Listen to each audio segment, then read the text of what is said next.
Assalamualaikum warahmatullahi wabarakatuh. Perkenalkan, nama saya Ika Resdiasari, mahasiswa dari Politeknik Negeri Cilacap, jurusan Sarjana Terapan Teknik Pengendalian Pencemaran Lingkungan. Di sini, saya akan menjelaskan tentang mikrobiologi.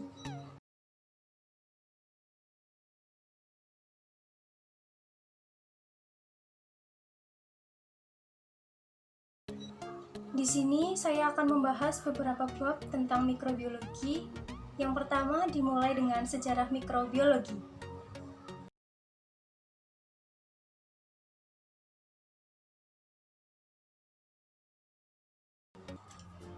Jadi, apa itu mikrobiologi? Mikrobiologi adalah cabang ilmu yang mempelajari mikroorganisme. Objek kajiannya berupa benda-benda yang hanya dilihat oleh mikroskop, seperti bakteri, protozoa, fungi, dan juga virus. Mikrobiologi ada sejak ditemukannya mikroskop dan menjadi ilmu penting dalam biologi sejak Louis Pasteur dapat menjelaskan bagaimana fermentasi anggur dan pembuatan vaksin rabies. Mikrobiologi dibagi menjadi beberapa era. Yang pertama yaitu era mikrobiologi umum yang merujuk pada mikrobiologi non-medis. Pada era ini terkenal dua tokoh, yaitu Martinus Benjering dan Sergei Winogradsky.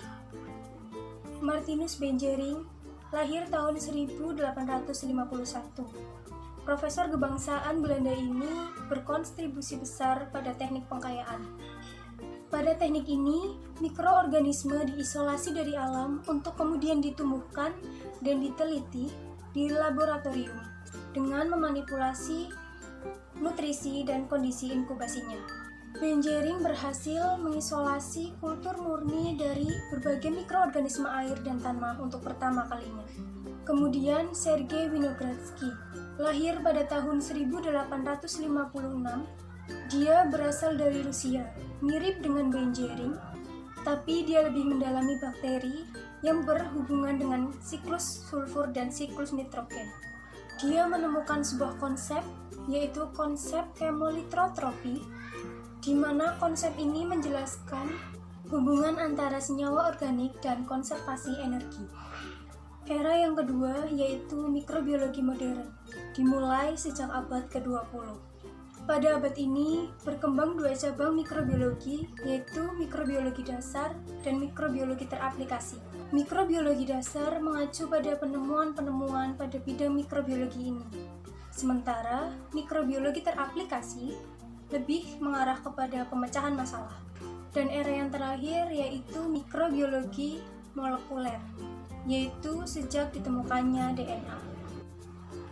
Mikroorganisme dapat beresistensi terhadap zat-zat antimikroorganisme, dan resistensi ini memiliki beberapa faktor. Yang pertama ada faktor fisik dan yang kedua ada faktor-faktor kimia. Faktor fisik meliputi panas, penyinaran oleh sinar UV, dan pendinginan pada suhu tertentu. Sementara faktor-faktor kimia bisa berupa alkohol, ion logam berat, deterjen, dan oksidator. Istilah-istilah yang sering dipakai dalam mikroorganisme berupa bakteriostatik, bakterisidal, steril, desinfektan, dan septik. Apa itu bakteriostatik? Bakteriostatik adalah kemampuan menghambat perkembangan bakteri kontemporer. Sementara bakterisidal adalah bahan kimia yang mematikan bakteri secara permanen. Steril adalah keadaan bebas dari mikroorganisme patogen. Disinfektan adalah bahan kimia yang mematikan mikroorganisme patogen dalam benda mati. Sementara itu, septik adalah bakteri patogen dalam jaringan hidup dalam suatu proses infeksi. Zat antimikroorganisme ini mempunyai mekanisme kerja. Yang pertama yaitu perusakan DNA, kemudian denaturasi protein, lalu gangguan pada gugus sulfitril, antagonisme kimiawi, dan terakhir perusakan pada dinding sel bakteri. Lanjut ke bab yang kedua, yaitu COVID-19.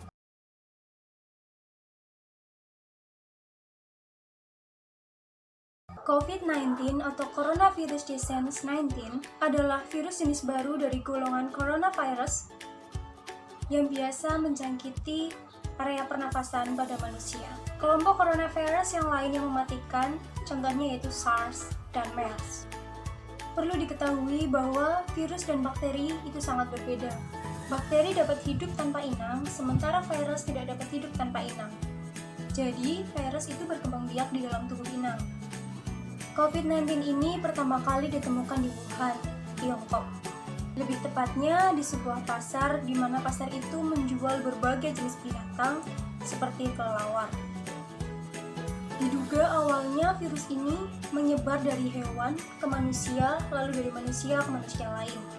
Tetapi belum dapat dijelaskan bagaimana virus ini menyebar atau proses penyebaran virus ini dari hewan ke manusia. COVID-19 ini memiliki kemiripan 96% dengan coronavirus yang ada di kelelawar. Jadi, hal itulah yang menjadi dugaan bahwa COVID-19 ini menyebar dari hewan, sekaligus menyangkal kebocoran lab yang berada di Tiongkok. Virus ini sebenarnya memiliki tingkat kematian yang rendah, yaitu hanya sekitar 2%, tetapi memiliki proses penyebaran yang sangat cepat. Dan biasanya pasien yang meninggal karena virus ini telah memiliki penyakit-penyakit kronis seperti penyakit jantung, gagal ginjal, dan lain-lain. Jadi bagaimana sih si virus ini dapat masuk ke tubuh manusia? Virus itu mempunyai mahkota di mana mahkota itu cocok dengan reseptor yang ada pada sel manusia. Dan sel manusia yang cocok dengan reseptor pada COVID-19 ini disebut reseptor ACE2, dan reseptor ini banyak ditemukan di sistem pernapasan dan pencernaan manusia. Hal itu juga yang menyebabkan gejala-gejala COVID-19 ini tidak hanya pada saluran pernapasan seperti batuk, demam, tetapi juga diare. Bab selanjutnya yaitu dasar-dasar mikrobiologi.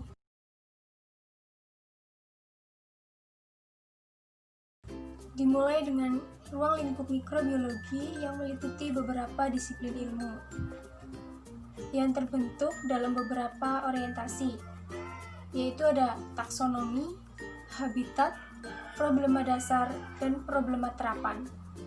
Lalu, kedudukan mikroba dalam dunia kehidupan. Dunia kehidupan itu dapat dibagi menjadi 3, yaitu prokariota, eukariota, dan archaea.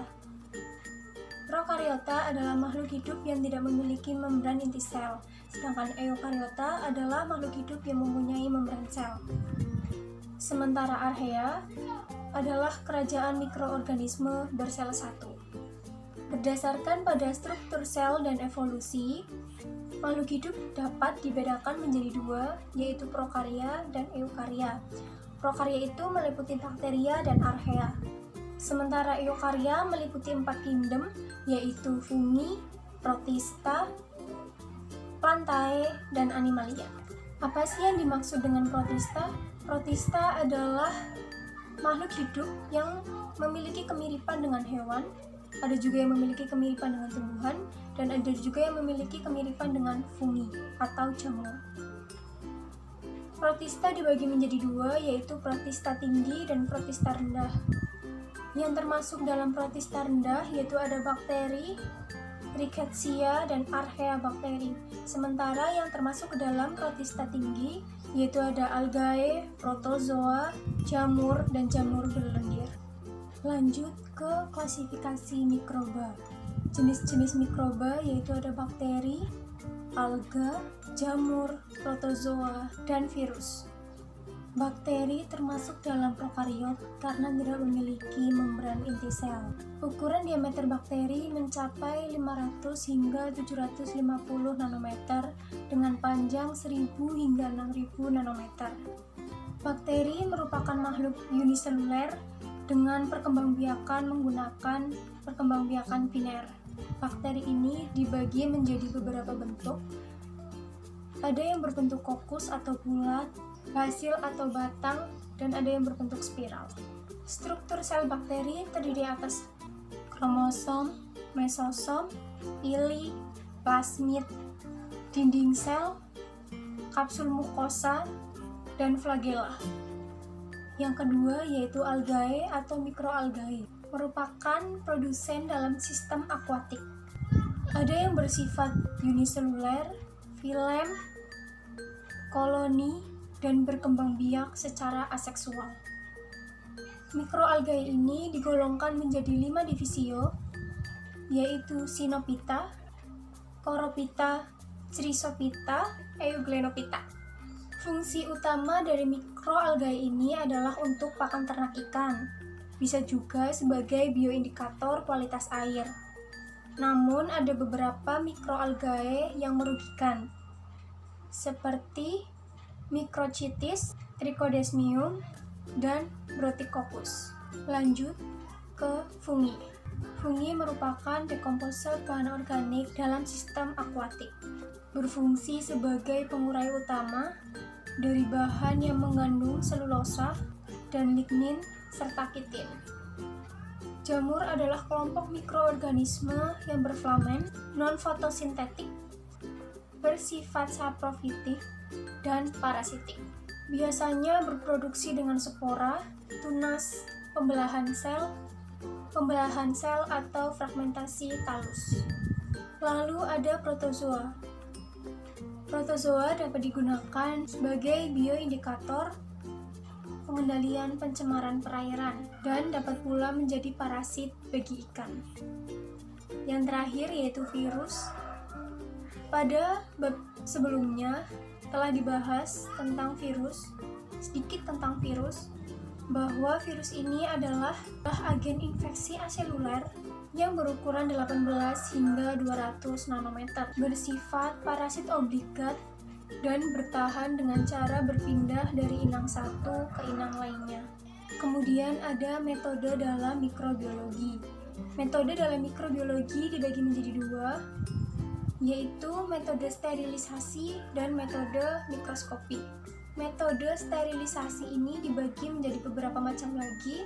Ada sterilisasi fisik, sterilisasi kimia, dan sterilisasi secara mekanik.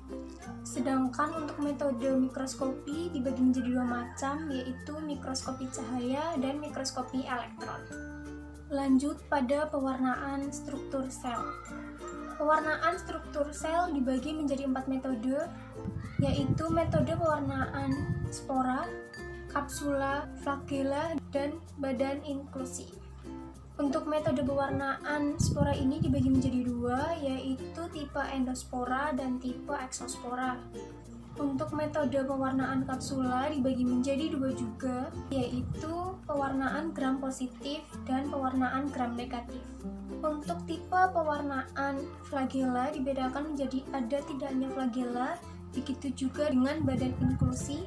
Macamnya berdasarkan ada tidaknya sintesis granula. Untuk bakteri, pewarnaan yang dipakai yaitu dengan metode kapsula dengan pewarnaan gram positif dan gram negatif. Pada dasarnya, dinding sel bakteri tidaklah berwarna. Namun, dinding sel tersebut dapat menyerap warna sehingga dapat dibedakan antara gram positif dan gram negatif. Proses pewarnaan bakteri ini dimulai dengan membuat smear. Smear kemudian digenangi dengan gram A, yaitu kristal violet, diamkan selama 4 menit, kemudian buang kristal violet tersebut, kemudian cuci smear dengan air mengalir. Lalu smear yang sudah digenangi gram A tadi, digenangi kembali dengan gram B yang berupa lugol selama 1 menit. Kemudian buang gram B tersebut yang berupa lugol, cuci kembali dengan air mengalir. Kemudian genangi lagi dengan gram C yang berupa decolorizer selama 45 detik. Buang gram C, kemudian cuci smear dengan air mengalir. Genangi lagi smear dengan gram D yang berupa safranin. Genangi selama 4 menit, kemudian buang, cuci dengan air mengalir, keringkan smear. Terakhir, tetesi dengan minyak inersi, lalu amati menggunakan mikroskop dengan perbesaran 1000 kali lipat. Untuk bakteri gram positif biasanya akan muncul berwarna violet, sedangkan bakteri gram negatif akan muncul warna pink. Medium biakan dan teknik biakan murni dalam mikroorganisme dibagi menjadi dua, yaitu media hidup dan media mati. Media hidup ini dikhususkan untuk virus, sedangkan media mati dikhususkan untuk makhluk selain virus. Terakhir yaitu pertumbuhan dan perkembangbiakan mikroorganisme. Apa sih yang dimaksud dengan pertumbuhan? Pertumbuhan yaitu bertambahnya semua komponen dalam sel hidup secara teratur. Pertumbuhan untuk multiseluler dan uniseluler itu berbeda. Untuk multiseluler, pertumbuhan adalah pertambahan peningkatan jumlah sel dan peningkatan ukuran setiap sel. Sementara untuk makhluk uniseluler, pertumbuhan adalah peningkatan jumlah organisme.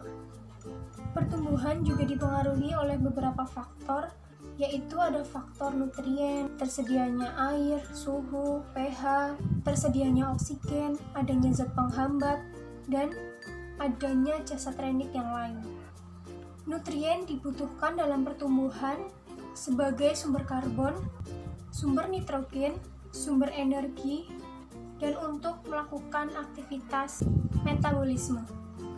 Tersedianya air bagi pertumbuhan karena air merupakan bagian yang penting dan terbesar dari komponen sel. Selain itu, air juga dibutuhkan sebagai reaktan dalam menjalani reaksi biokimia. Suhu juga dapat mempengaruhi pertumbuhan karena setiap mikroorganisme memiliki suhu yang berbeda-beda untuk tumbuh. Berdasarkan kisaran suhu untuk tumbuh, jasa trenik dibagi menjadi psikrofil, mesofil, dan termofil. pH atau keasaman juga berpengaruh bagi pertumbuhan. Misalnya untuk para bakteri, pH yang diperlukan untuk tumbuh sekitar 6,5 hingga 7,5. Sebaliknya, jamur tumbuh baik dalam pH sekitar 4-5. Berdasarkan kebutuhan oksigen, bakteri dapat dibedakan menjadi 3, yaitu aerob obligat, anaerob obligat. Terakhir, anaerob fakultatif. Sekian video kali ini, semoga bermanfaat. Terima kasih telah menonton. Sekian, wassalamualaikum warahmatullahi wabarakatuh.